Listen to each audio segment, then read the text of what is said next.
Hello friends, doctor Mahesh Patel.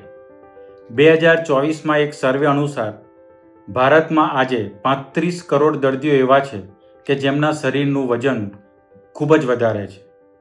જેમને high blood પ્રેશરની તકલીફ હોય એવા 31 કરોડ દર્દીઓ છે.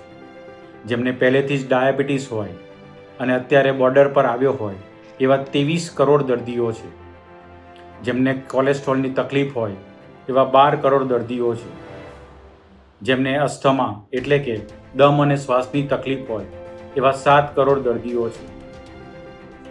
ભારતમાં આજે 140 કરોડમાંથી 100 કરોડ લોકો એવા છે કે જેમને કોઈને કોઈ બીમારી છે. માટે શરીરને સ્વસ્થ અને નિરોગી રાખવું ખૂબ જ જરૂરી છે. આવી અવનવી વાતો જાણવા માટે મારા વિડીયો લાઈક કરો, શક્ય એટલા લોકોને શેર કરો. સ્વસ્થ રહો, ખુશ રહો.